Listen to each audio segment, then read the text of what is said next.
if we behave like a robot, we're going to be replaced by one. There are software providers that will put an advert on TV saying you can do your tax returns while doing Pilates. Everybody we interact with, be it a prospect, or a client will ask them the same questions every single year.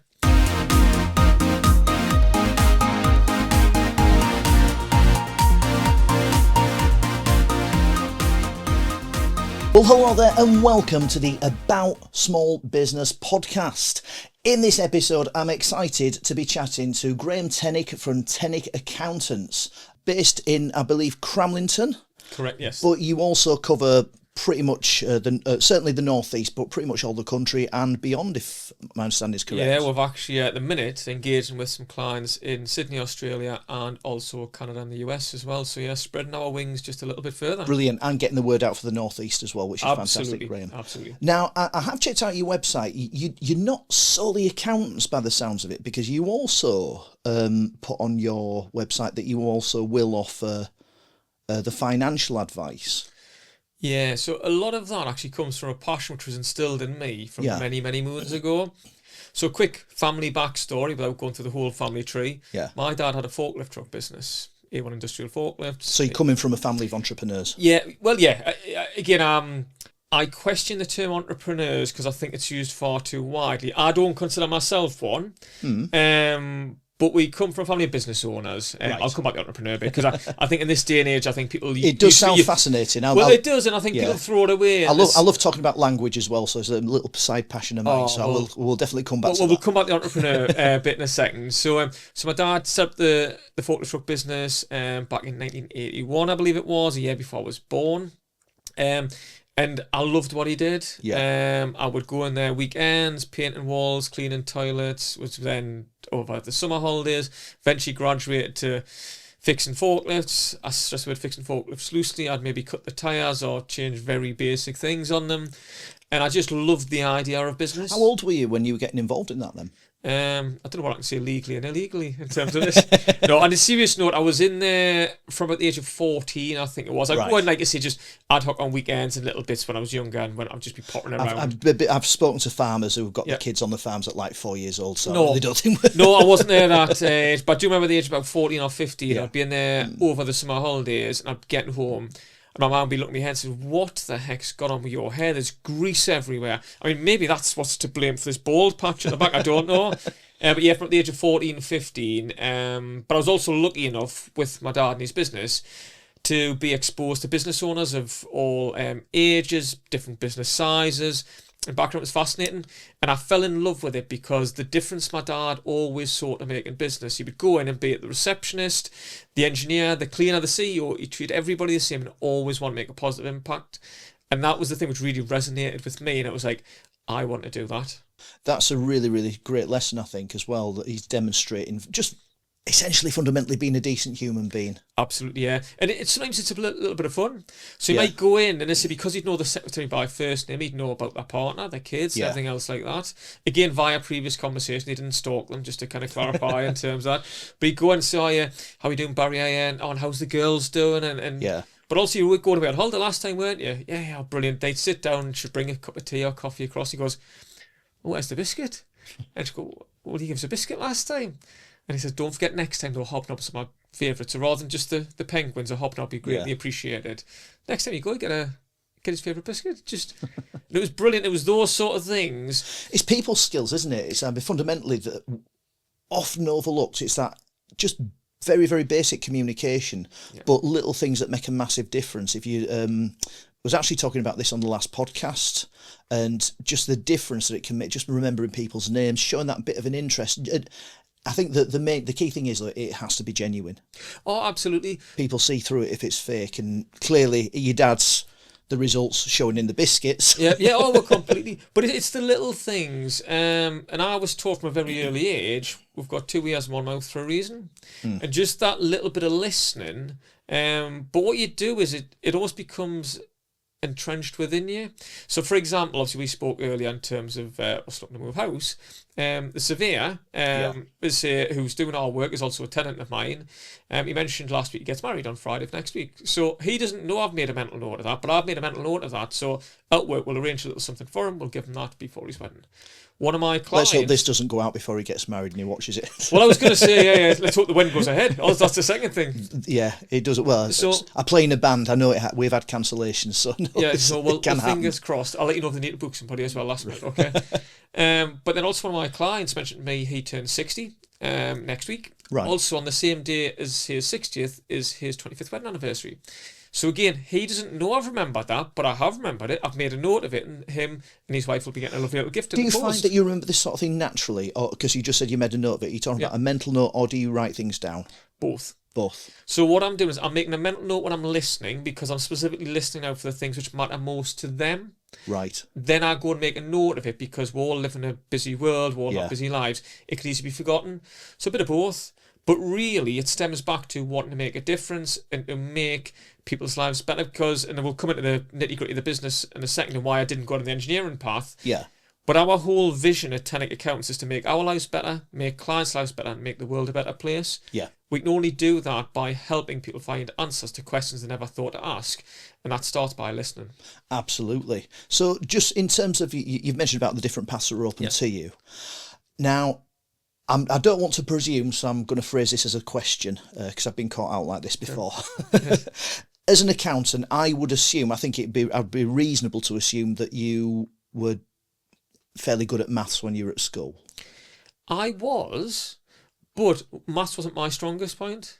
My strongest subject was business studies. Right. So, now don't get us wrong, I've got a GCSE in maths. I did well at GCSE maths. I did do an A-level maths as well, so again, I've got an A-level maths. Yeah. So, I am more than competent in maths, but there is this misinterpretation that accountancy is all about numbers. It's very important, the numbers, but let's be honest, this day and age, a lot of the numbers are driven by a piece of software, an Excel spreadsheet, or even a calculator. So ultimately, the true value comes from the interpretation of those numbers and what's done with them to really make a difference. And that is what people are really seeking. And what I speak of, particularly in the accountancy industry, there's this, again, misinterpretation of you are buying time from an accountant. So think an input. It's evolved a little bit, and people think, oh, no, I'm not buying time, I'm buying an output. So that might be a set of accounts, a tax return. Ultimately, what we speak of at Tennick Accountants among our team, with our clients, and in the wider world is we don't charge for inputs, we don't charge for outputs, we charge for outcomes. We are trying to seek a way in which we can improve that business, the business owner's business life and the business owner's personal life, to justify their investment in us. Would you say that's different to other accountants that you've come across? Is that kind of what maybe drove you to set up your business in that way? It definitely was what drove me to set up my business, yes. And there's a mixture of what accountants are seeking to do out there. The accountancy industry as a whole has went through such a phenomenal change, and I think probably over the last 5 years and potentially the next future years, it'll be a change like it's never seen before. So technology has all of a sudden allowed accountants to have better information, to deliver things more accurately, quicker than what they've ever been able to do before. But this has also created a bit of a fog in the industry. Just before we expand on that, are we talking about AI or are we not? I'm talking technology generally. I think it's easy to fixate on AI, but AI is not something new. AI's been around for such a long period of time. People don't realise how far back this goes. It goes back decades.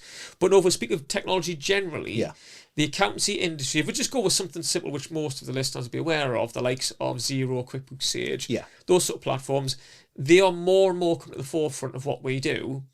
But the education aspect is meaning that that is potentially placing a barrier rather than providing a platform to have better conversations. So Tennick Accountants, we've invested heavily to ensure we use that better information to help business owners make decisions quicker and to make better decisions at the same time.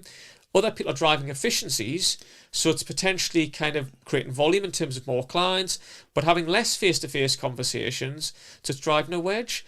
Add to all of this on a software front with regards to all of this, business owners are hearing different messages across social media, across TVs, etc. Because the software providers, and again, I won't pick on any, you can relate to whichever you want. Well, I was going to ask, to be fair, do you have a preference? Xero. Xero is absolutely my preference. And it's not Xero the example I'm going to share of this, but there are software providers that will put an advert on TV saying you can do your tax returns while doing Pilates. So, and I'm not being funny, I can't do Pilates full stop, but if you can be doing Pilates and doing your tax return, you're pretty gifted. Yeah. But with that perception there now, the business owners don't necessarily have the respect they once had for the accountant because they think the software is doing a lot of the work for them. Yeah. Whereas instead, the software is allowing us to do what we've always been capable of, but we can do it quicker and better. So you've got, obviously, efficiencies in time and you can produce the outcomes quicker. Exactly. So I've mentioned AI, and it's obviously everyone's kind of talking about it. Yeah. How do you see that affecting your job in the future and what you can cover? Do you see it very much in terms of what you kind of alluded to there? Yeah. You can do more quicker, so you're going to be using AI. Do you foresee a time where AI does do your tax returns while you're doing your Pilates or whatever pastime you want to do? Absolutely will do. No doubt whatsoever. It's already starting to do it now, just people don't realise it. And it's not yet been tested far enough to fully release. But absolutely, this is what's going on. But also what you said there before, yes, we can do things faster with better quality data. But like you say, ultimately it delivers better. And AI, again, is going to add a further platform to make a bigger difference. But the thing is, as human beings, if we behave like a robot, we're going to be replaced by one. And I think we just need to accept this is coming. We need to find a way of embedding it in our businesses to make a difference in the ways in which humans are built. I think that's a really I want to go back to that, actually. If we behave like a robot, we're going to be replaced by one. Because I think that makes... I've not heard that before. I don't know if you've got that from somewhere else. Yeah, I can't claim full credit for that. I can't remember who I did get it from, but yeah, it's not mine, so I will say that now. I think you should lie and tell people you invented that, because I think it's pertinent, and it's something I've been looking at, because obviously with video editing, just music production, and it's quite incredible. But I'm not convinced. I can't foresee a time when you're going to get an audience of people sat watching an AI performance in the same way that they would watch someone that they know, another human being, doing something that they've spent hours perfecting, with all the tiny little flaws and things that come with that. I think a lot of it will depend on the audience, because I think there will be an audience where they will accept that. And it's I suppose if they've grown up with it. If they've grown up with that, I think they will accept. It's the same with accountancy. Certain business owners will accept an AI service. Yeah. Certain business owners now are accepting a remote service that is largely driven by technology and has limited to any engagement, which is done at a very baseline cost. Yeah. But with AI, there's a lot of fear around it, and I really get that. I genuinely do. But I was in Nashville last year with Xero at their XeroCon event, and one of the most thought-provoking questions somebody asked, because I think there's a lot of fluff around AI at the minute. Yes. And I'll be honest, a lot of the talks at the XeroCon event were absolute garbage, because people just weren't given tangible examples of case studies where it made a difference yet. But one of the questions which had been asked, which I loved, was what AI should not be. And I thought it was really thought-provoking. I was like, oh, that's really interesting. I think it's interesting because I think there's so many people don't really know what to do with it. Yeah. And you could see people, just putting out these memes or little cartoons to support the amount of processing power that requires. But I think there's two things with AI. The first thing is, with AI, people need to recognise we've been through an industrial revolution. Well, some of us have, some people haven't. And people again thought, what's going to happen? This is going to wipe out jobs. People are going to be unemployed. There's going to be some sort of universal level of income increase, blah, blah, blah. It didn't happen. AI's come out. It's almost the next version of that. And again, I don't know what the future holds. I'm not going to offer any predictions. I generally don't know across the whole of society. I can give plenty of insights in the accountancy and business world. But it's just the next iteration of that. But the way I personally think we should be approaching AI is, rather than following the crowds and going with the next trendy AI thing, we should instead be looking inwards, have a look at what we're doing, have a look at what we want to be doing differently, have a look at what we want to be doing better, and see if AI can serve a purpose. So we attack AI from an outcome approach to see how it can assist, rather than just doing it blindly, which I see a lot of people doing. That all sounds fair enough. If we can go back towards sort of when you were younger, because what I'm quite interested in is how you kind of got to where you are now. We know that you've obviously had exposure to your dad's business. Yep. We know that you like that kind of setup. We know that you've developed a very, very early understanding of the importance of customer relations and things like that, and just the way to treat people. assuming again, possibly shouldn't assume, but assuming that you went to a university, I know you did A levels. You mentioned. Yeah, I did. Yeah, so before then, I did have other jobs. So again, I thought I better get, and I was officially employed as well, so I did get pay slips, etc. But I did work at McDonald's for a full 3 weeks. I was like, this is not for me. Nothing against McDonald's, it just wasn't where I wanted to be. It's very good reputation in terms of the management training, the career progression. Oh yeah, completely. You can get, I didn't get the management training within 3 weeks. Did you know that they don't have pockets on their trousers, so to avoid any theft? I didn't know that. So you only get a medium-sized meal if you're employed there as well. So there's 2 interesting but useless facts for you. I worked at Toy Master in the Metro Centre. Had the brightly coloured shirt on. Loved that. R.I.P. Toy Master. Oh, well, I got discount on the toys for my younger sister. But what happened was I was searching for what I wanted. And like I say, my passion was business, but I was glad to do the maths if I wanted to do an accountancy degree. And I thought, right, what do I do? And I thought, well, accountancy seems the most natural thing to do because you cannot leave your A-levels or degree with, I want to have a business. I was like, I didn't know what to do. Yeah. So I went and did the degree, and my dad bumped in a friend of his at the bank one day. Was chatting away and said, Graham's doing an accountancy degree. And he says, does he want to come in here, do a summer placement in between my degree? Went in there, did a summer placement, a firm called Gilton and Harden. Right. I then said at the end of summer, I'd love to come back next year and finish my degree. They said, fortunately, we don't have anything here, but if anything changes, we'll let you know. But here's a list of people to contact. And then they reached out, I think it was about November time, and said, we've actually bought another practice. Do you want to come back? So went there, did my charter qualifications, was there 5.5 years, was at PricewaterhouseCoopers for a couple of years, was in the public sector for a couple of years, and then I set our business up just about 14 years ago there now. Right. You must have been pretty good to work for PricewaterhouseCoopers. My limited understanding of your industry, they were kind of obviously, I don't know how many there were. There seemed to have been the big 6, the big 5, and it seems they seem to swallowed each other up. Yeah, so what happened was, like many people, you do get attracted by the name, but I'm open and honest to say I have got a lot of natural skills, but I'm not the smartest person out there, so I didn't get the best grades across anything. That's interesting because my understanding used to be, I remember Arthur Anderson's, who I don't think are with us anymore, are they? No, they're not. Or not in the shape they once were. No, but I think certainly for most of those employers, they did used to insist on the very highest A-level grades. There were one company. It's like sort of a lot of companies. It's kind of like your stages. Companies will forget what you got for your GCSEs as long as you got a bare minimum. Look at your A-levels, and forget your A-levels and look at the degree. And then, obviously, it then becomes experience, certainly the case now. But I do remember once upon a time with those companies like your Pricewaterhouse, Ernst Young, Andersons, they used to very much look at your A-level grades because I used to work in recruitment and went down to London where they were giving a talk. It was a funny one, actually, because they were trying to put forward, it was Andersons, they were trying to get rid of this like sort of Android type persona that they'd got. And they got this young lad who just really did nothing to address those concerns. But, they paid incredibly well, worked you excessively hard. Was that your experience there? Oh, absolutely. But it goes back to, and you're absolutely right with everything you said there.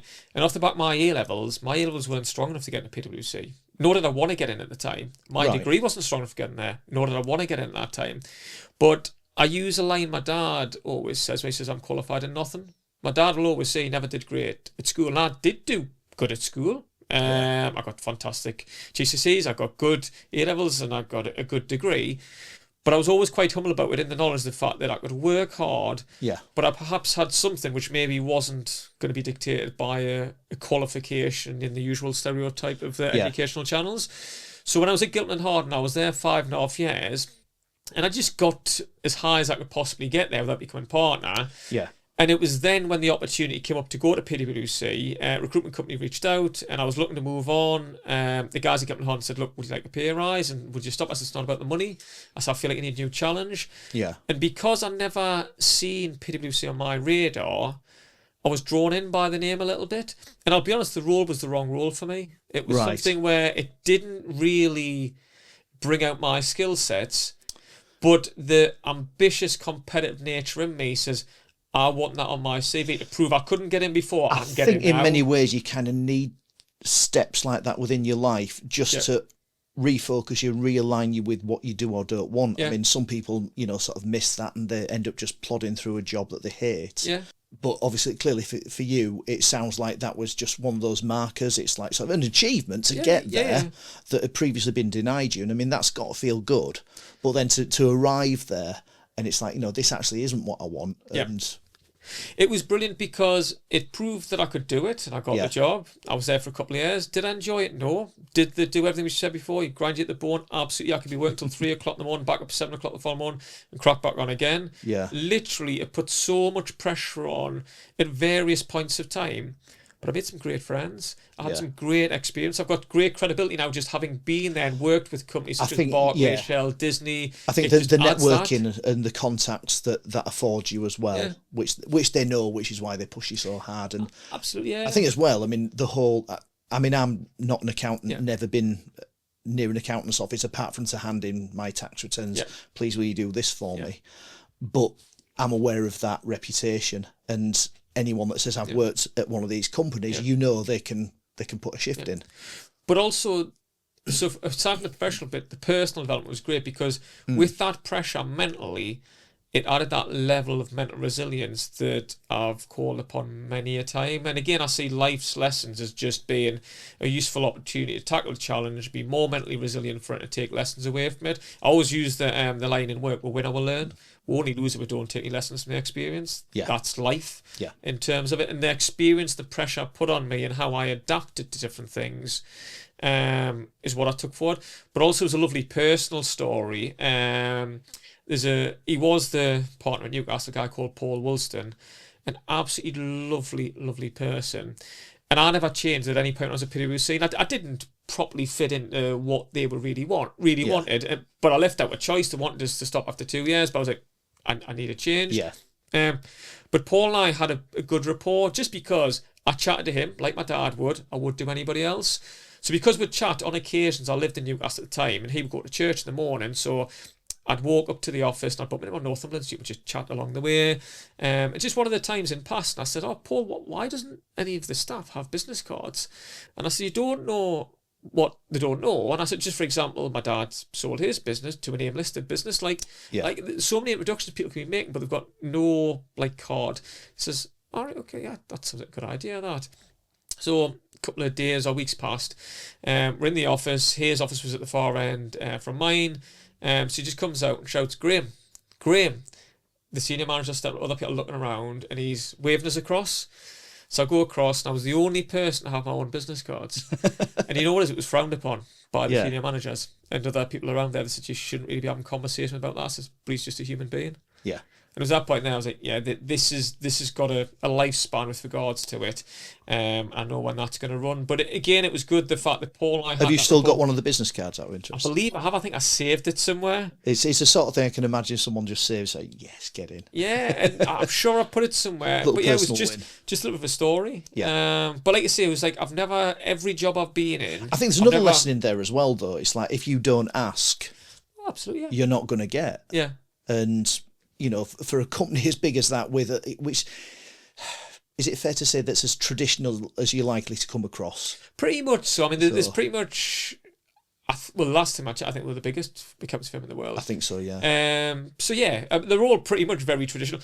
But again, that was some time ago. I'm sure they've evolved significantly since then. So it's been a little while since I was there. Brilliant anecdote though, and again, that's so many lessons you can take from that. Well, again, another little story again involving Paul. So PwC used to get discounted rates. So there's a lovely hotel called the Royal Horse Guards in London on Embankment. It overlooks the river. Right. So if I was to be down at the Embankment office, if I was ever down that, so any chance of getting the room there. It's one of the times I did get it. And I was walking out as Paul was walking in. And he goes, you bugger. He said, you got this room last night. We only got one room as a company. I goes, well, sorry, Paul, you snooze, you lose. And again, it was just, the little rapport we had. I think from, just to pull it all in from what you're saying about your dad talking to, people that other bosses may have dismissed, from you having a bit of sort of cheeky banter with someone incredibly senior. It's, we're all people. Yeah. We've all got the same sort of insecurities. We've all got the same sort of worries. despite what the facade might look like. You know, you don't know what's going on behind those, and you know that those little bits of banter probably meant, I would imagine, meant an awful lot to him. Yeah, I hope so. I did say if I met Paul in the street, I would chat to him straight away. Yeah. And I could recount these stories, and I'm sure I'd remember them. So yeah. So what happened after PwC? So after then, I got to the 2-year mark, and I always looked at my career in 2-year spans, and I guess I wasn't saying I would move after 2 years, but the opportunity come up, and I was like, I felt as I was starting to pigeonhole myself. The rounded skill set I had into interacting with people and business of all sizes was starting to be more streamlined to a very specific role, which I thought, where am I going to get out of this?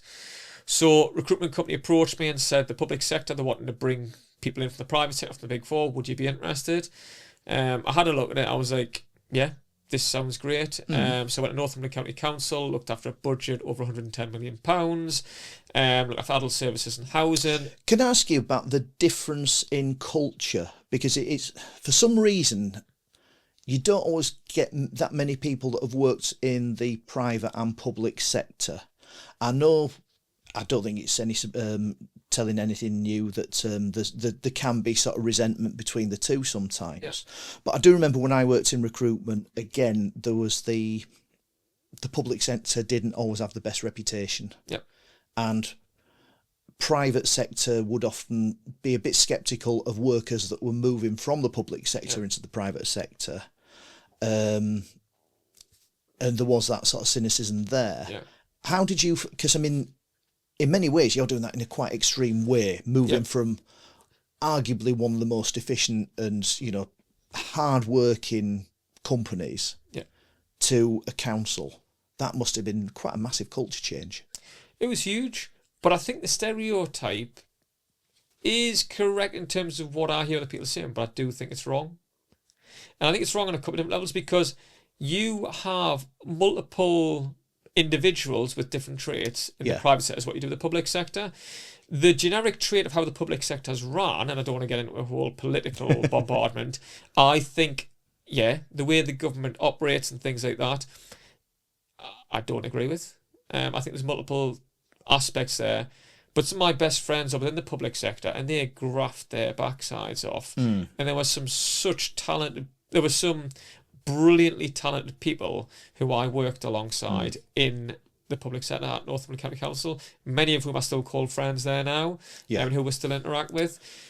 Now, again, you did have other individuals where you might think, but I've come across those individuals in I was going to say, you get that that everywhere, don't you? You see it across that, but I do think there was a bit of a divide there. I don't say anything personal, but I think it was exactly what you've just described there. Because I've seen it firsthand, and I was the longest lasting person for the private sector to stay around. Yeah. Many didn't last, either out of choice or they were nudged out. Also, when the private sector came back in terms of the audit, there was that big boy, big girl kind of type approach to things, to which I did have to address. And I says, hang on a minute, like, you need to politely wind your neck in a little bit here in terms of understanding the people you're chatting to. First of all, the people first. But also don't be coming in here like, I'm trying to the right word, I don't want to use the overly demanding, let's put it that way, because I don't want to go into like saying it, but it was like overly demanding from other perspectives, like, no, we're all people here, we're all on a level playing field, so don't treat us any differently. But it was a real change, because it was such a not bigger, but disjointed organisation, because you've got the different departments. Yeah. And again, you're trying to transition things where the justification for many things was, if you ask why you did that, was because the way we've always done it. It's like, that's not an answer. We need to look at that. Then the pace of change was very different, because again, you've got so many bits outside of the council. Yeah. It was really challenging. It was really hard. But I enjoy it, because again, it added another level of resilience, another level of knowledge, another level of experience, which I was able to take forward. And I know I used the term before, I didn't change, we're all changing. But in my inner person didn't change, I just grew. And I learned from those experiences different ways to approach things, different ways to balance the frustrations, lack of movements and things like that, to really try and overcome the structure. Rule changes I really want to make. What caused you to want to leave that then? What can I say while it's been recorded, not get in trouble for? I wasn't happy with the direction the government was going in, but more importantly than anything, I wanted my own business. And it just hit that point where I was like, look, I've been in small accountancy practice, I've been in large, I've been in the public sector.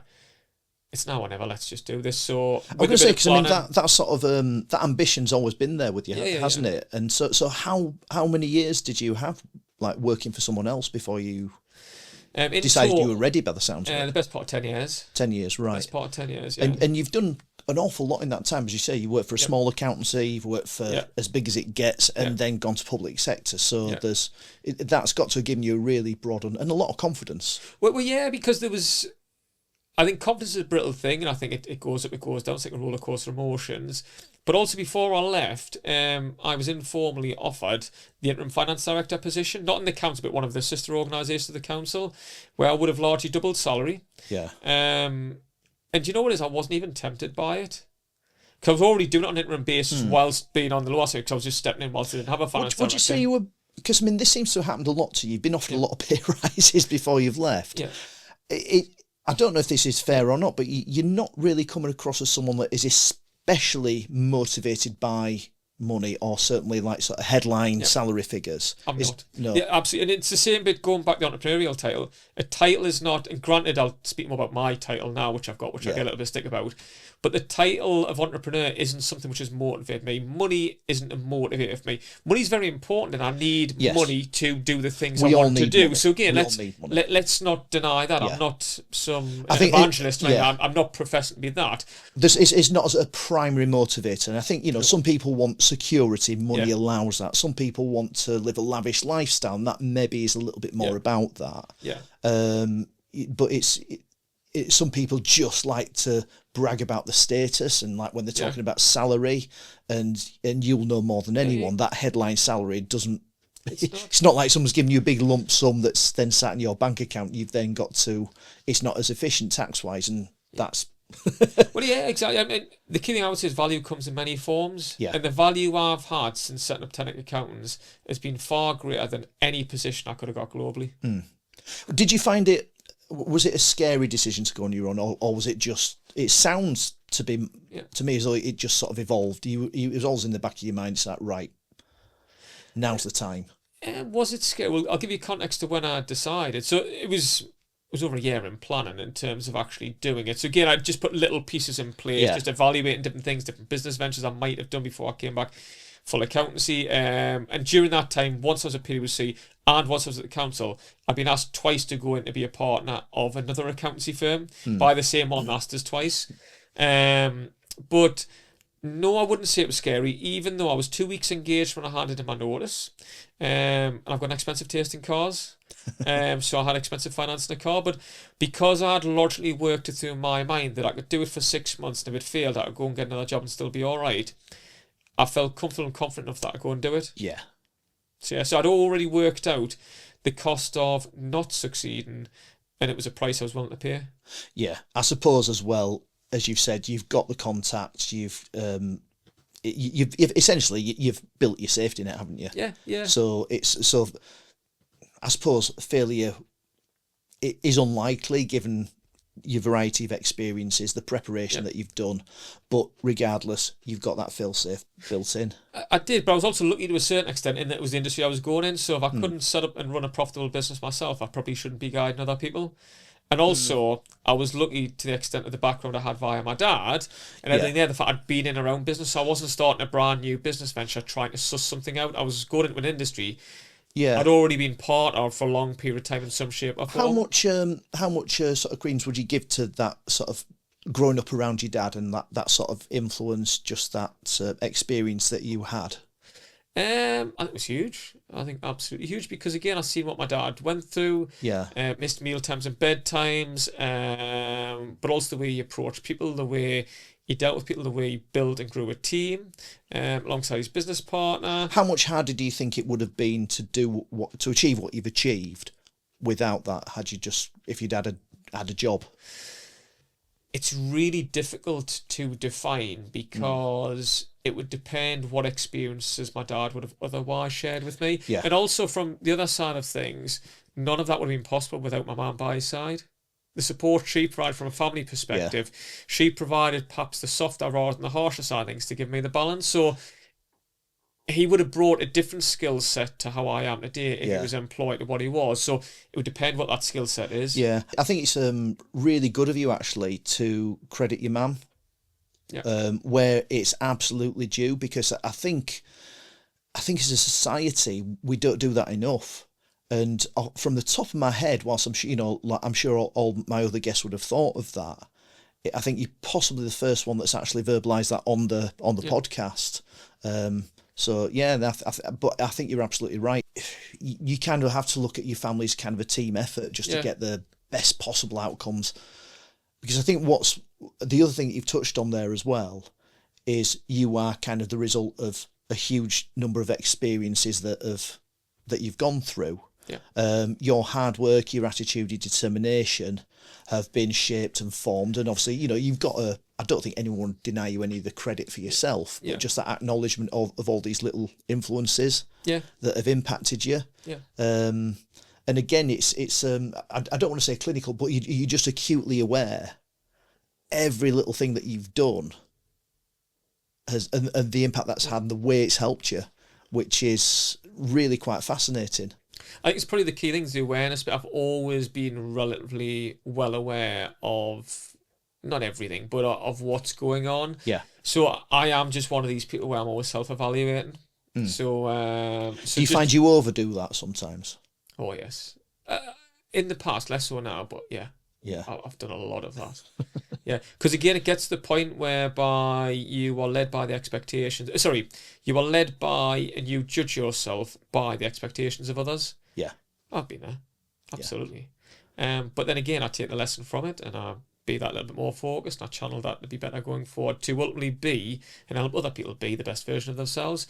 And that's completely what I do. I mean, again, if we'll get into structure a little bit, but I am a bit of a structure freak with regards to how I approach myself, the business and life generally, to try and be that best version. But yeah, absolutely, I've been down that path. I get the feeling there's a gradual sort of realisation of that, and the whole sort of, you can't really compare yourself to anyone else because they've got a completely different story. And the number of podcasts I've done and the variety of different journeys, and again, one of the main motivations for this as a platform, we've discussed off camera my motivations. That's one thing that really does fascinate me. I love finding out about people. I love trying to scratch as much beneath the surface as I can to just learn about why they are where they are. Yeah. And not in any kind of judgmental way, but just to find out how they've achieved whatever that might be. But I think this goes back to a childlike trait of ours of love and storytelling. Yes. And we try to bring that back with every person we work alongside. Yeah. It's all about storytelling. Yeah. And if we can get that inquisitive, curious, childlike trait back in the relationships we build, life's so much more fun. Yes. And I think that's another key thing as well. It's life should be fun. Otherwise, what's the point? Yeah. And I suppose the ethos of your PricewaterhouseCoopers, and I can see a place for that because we have to work hard. But I think if we're working hard without the passion, it creates a lot of misery. Yeah. So there are people that might have worked for you. You might have been there loving, and I know a lot of people that work for these big companies and they're loving what they're doing. Yeah. They've got this massive sense of achievement in everything that they are achieving.